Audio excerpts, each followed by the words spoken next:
Marcus Aurelius, the smallness of worry you are lying down.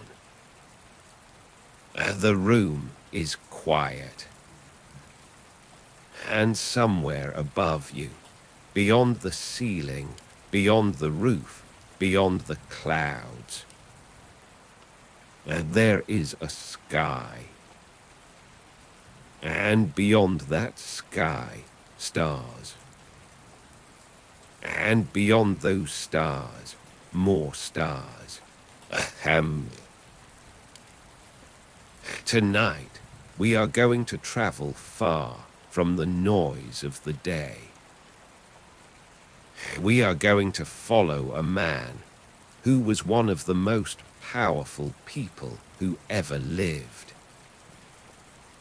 A man who commanded armies, governed millions, decided the fate of empires, and who chose every single morning to sit quietly and remind himself, you are very small, and the world is very large, and most of what you fear will never matter. Ahem. His name was Marcus Aurelius, and he wrote these things down, not for anyone else to read, but for himself, to remember to be still, to sleep at peace. Tonight we read them together. Breathe in and out. Let the day go. It is already behind you now. Marcus Aurelius was emperor of Rome for 19 years. He led campaigns in the cold north, on the banks of the Danube, where the wind cut through the tents and the nights were long. And in those nights, by whatever small light he had, he wrote. Not proclamations, not strategies, and just thoughts. Quiet thoughts addressed to himself. He called them notes, reminders, things he needed to hear. One of the things he needed to hear over and over was this: you have power over your mind, not outside events. Realize this, and you will find strength. Ahem. He did not write this because he had mastered it. He wrote it because he kept forgetting. Like all of us. The emperor of Rome kept forgetting that the things outside his control were not worth carrying to bed. So he reminded himself every night. And tonight, he is reminding you. Whatever happened today, the meeting that went wrong, the thing that was said, the worry that has followed you home, none of it live in this moment. Only you do. Breathe. Ahem. He wrote something else that I want you to hear. He wrote, "Confine yourself to the present, not to tomorrow, not to the replay of today, and just this, just now, this breath, this quiet, this particular darkness behind your closed eyes." He wrote it in Latin 2,000 years ago, on a cold night far from Rome. And somehow it traveled across all that time to reach you here in your bed tonight. Confine yourself to the present. The present is not a problem to solve. It is a place to rest. Marcus understood something about worry. Something we all understand when we are calm enough to see it. Most of what we worry about never happens. And the things that do happen,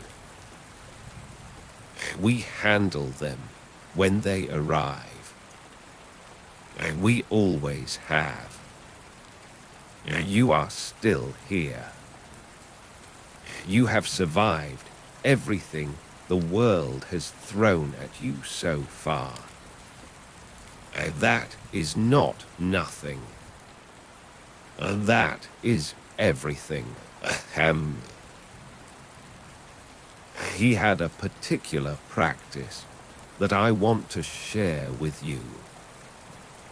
When something troubled him, a slight, a failure, a fear, he would zoom out. He would ask himself, how large is this, really? Not against my afternoon, not against my year, but against the whole of time, against the empires that came before Rome, and the ones that came after, against the stars that burned before anyone was alive to name them. He wrote,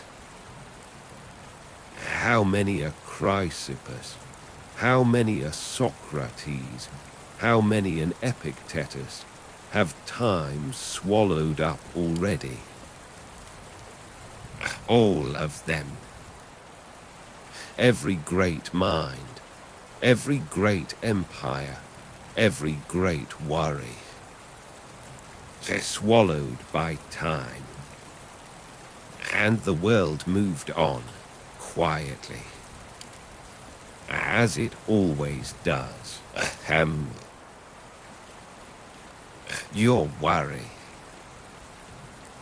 the one that is sitting in your chest right now, is also very small against the stars. This is not cruelty, it is kindness. It means the weight you are carrying does not have to be carried tonight. Not by someone as small and temporary and beautiful as you. Rest now. Let the stars hold the weight for a while. They are very old. They are very patient. They have held much heavier things than this. In the 2nd century, Marcus Aurelius sat on the northern frontier of his empire. The Danube River moved slowly in the cold. The camp was quiet before dawn, and he wrote, "Begin the morning by saying to thyself, I shall meet with the busybody, the ungrateful, arrogant, deceitful, envious, unsocial." He expected the difficult day. He did not pretend the world would be gentle, but he prepared himself, not with anger, not with armor, but with understanding. These people, he wrote, are mistaken. They do not know better. And you know this. So you can afford to be patient. You can afford to let it pass. Tonight, think of the difficult thing from today. The person who was difficult. The moment that stung.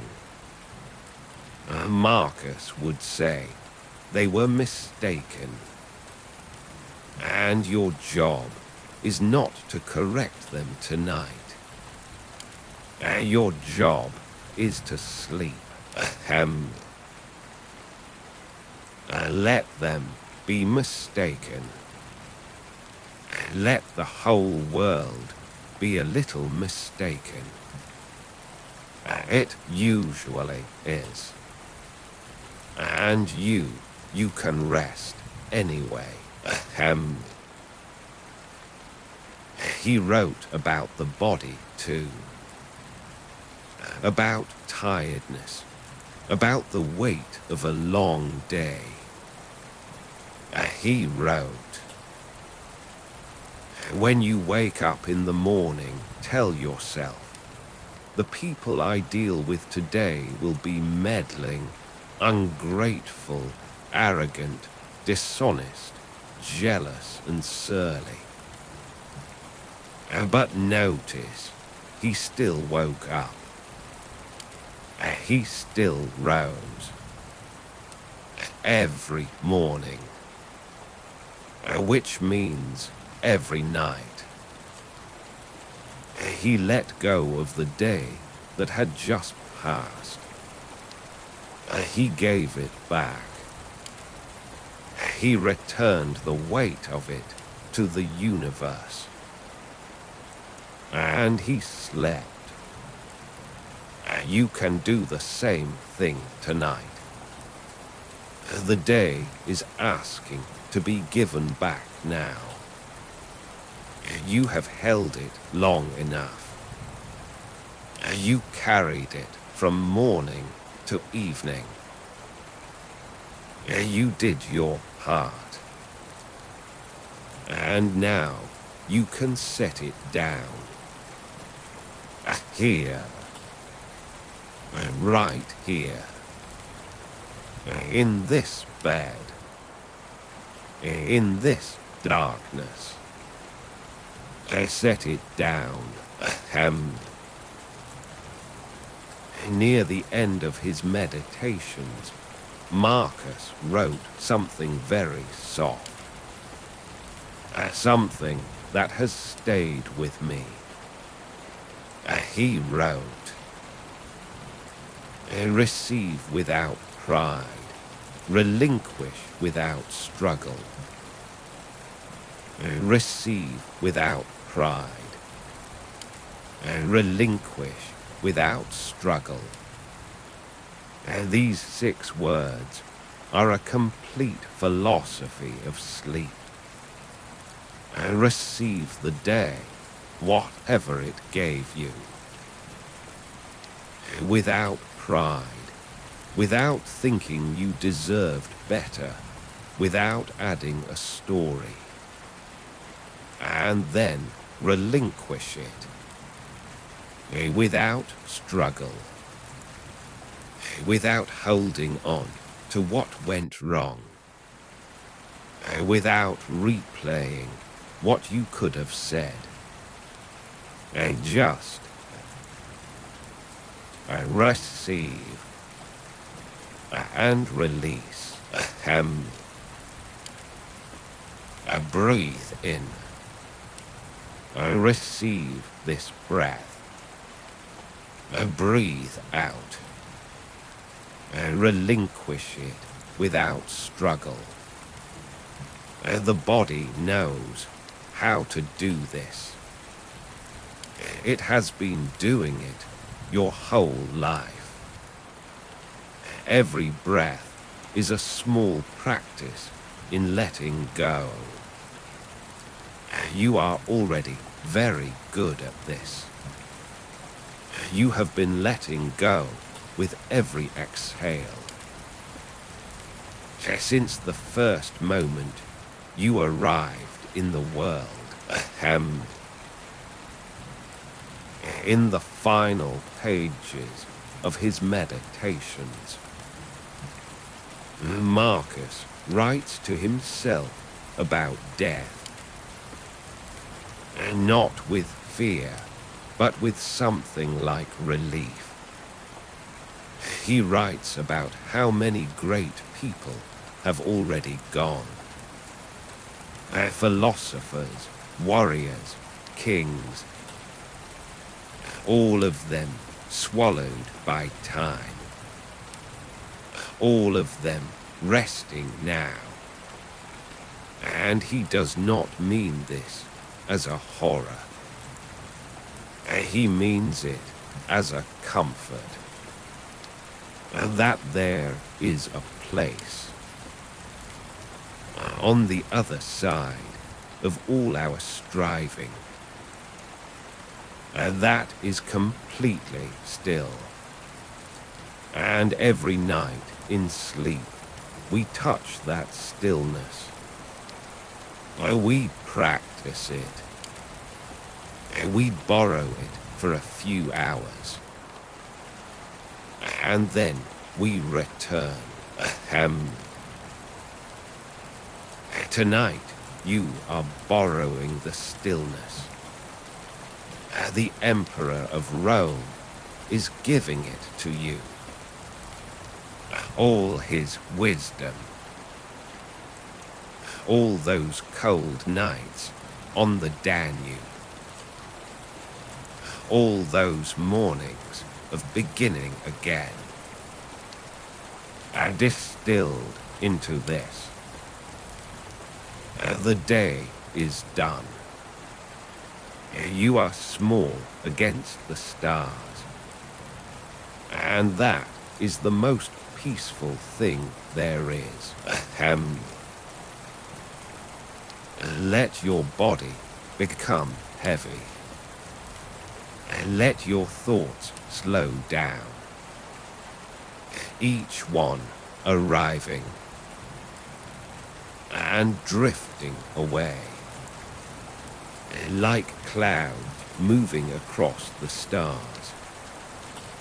You are not your thoughts. You are the sky they move through. Still, opened, dark and full of light at the same time. The Danube moves. The stars turn. An emperor sleeps. And so do you. Good night. Rest well. The world will still be here. Exactly as you left it. And so will you.